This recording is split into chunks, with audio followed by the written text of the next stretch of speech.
Thank you for having me at this magnificent event. As you've just been told, my name is Þórdís Elva, which means thunder goddess. It's been a hard name to live up to. And after 2 days of watching all this lightning happening on the stage, I'm hoping I can bring a little bit of humble thunder now to the end. I'm here to speak about the power of forgiveness. Not for our enemies, don't worry, the patriarchy is just fine. They don't need our forgiveness. I'm here to talk about the power of forgiving yourself.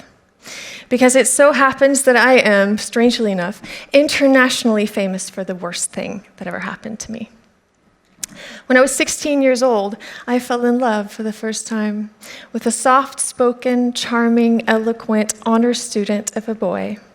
And after a few weeks of this teenage budding romance, there was a school dance, we got drunk, and he raped me for 2 hours afterwards, leaving me limping for days and with a shattered sense of self-worth. And due to a wealth of internalized misogyny and not a lot of lived experience to counter that with, I blamed myself.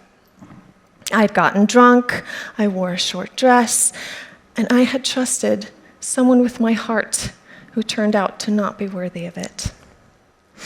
After a long time of punishing myself with eating disorders, with alcohol, with self-harm, I knew I had to find a way to forgive myself, to be able to reassign the blame to the person to whom it rightfully belonged, my perpetrator. I had to do that work.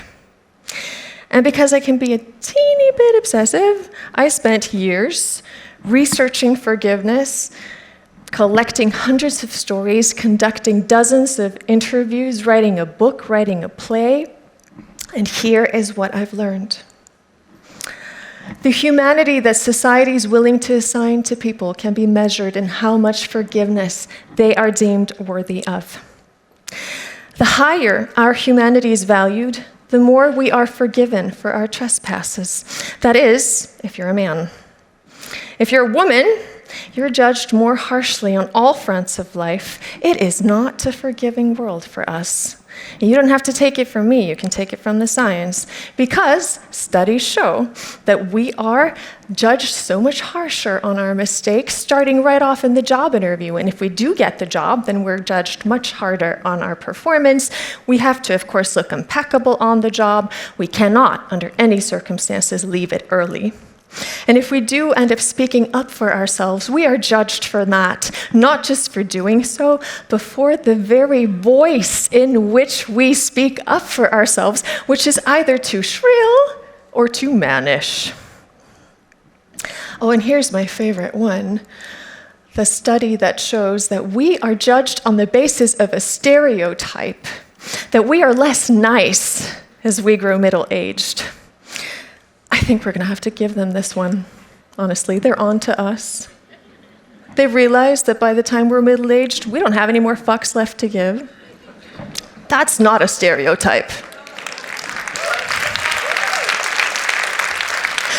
Moving on, we are judged harshly for showing too much emotion and not enough.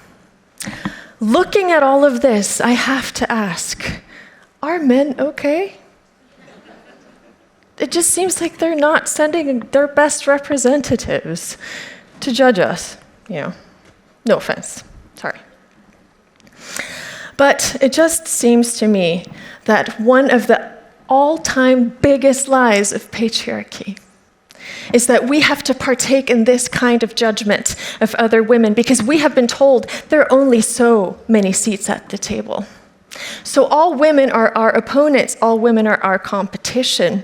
But let me debunk that myth right now.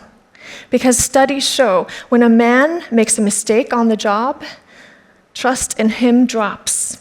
When a woman makes a mistake on the job, trust in all women drops. So men, in other words, get to be their own human beings, while we merely get to be representatives of human beings. And as fucking unfair as that is, there is a hidden gift in this. Because look around you. Look at the women in this room. Seriously, look around you. Look at the woman sitting next to you. Look at her. If that woman you're looking at right now, if she fails, trust in you drops. If you fail, trust in her drops. I cannot think of a more solid incentive to band together and ensure our mutual success. As women, we need to demand that our humanity is recognized to the point where we don't have to ask for forgiveness for being human. We have the same right to learn and grow through failure that our male counterparts have had since forever. And while we are being judged twice as hard, we are going to have to forgive ourselves twice as often. It is simple as that. While never forgetting the women who are not invited into rooms like this. Women who are allotted even less humanity.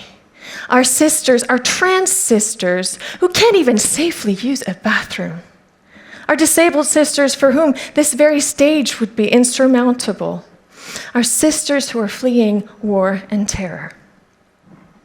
And because we are all human beings, there will come a time in your life when you will make a grave error for which you will have to find a way to forgive yourself. Because if you don't stand a chance to move past that. And people tend to speak of forgiveness as this noble, delicate thing that's made of like halos and angels' breath. It's not. Forgiveness has mud smeared across her face. She has her knees bloody from the grovel. She pops her joint back into its location before raising the blade of her sword, hot from the whetstone, and severing the tie to the past that's holding her back. And we need to do the same thing, if not for us, then for our daughters who deserve to know that there is no voice too shrill to speak up for yourself in.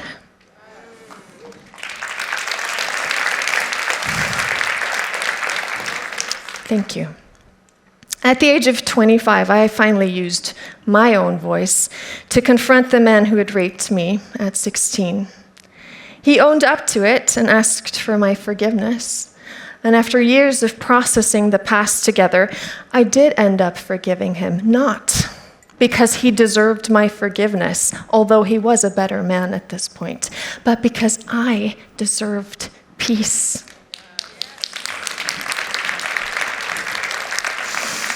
We became the first survivor and perpetrator in the world to collaborate on sharing our story in the hope that it would help other men understand that they never have the right to a woman's body. They are not entitled to that. And the teenager in me who choked on her own silence for so long is still pinching herself that our story is now, this secret I thought I would take with me to my grave, is now known by millions of people through our TED Talk, and that our book, South of Forgiveness, is coming out in the 14th country next year. But back to you, the magnificent women in this room. My parting gift to you is that forgiveness, forgiving herself, can be the most empowering and revolutionary thing a woman can do. And to take it a step further, the day you realize that there's nothing to forgive, you have set yourself free.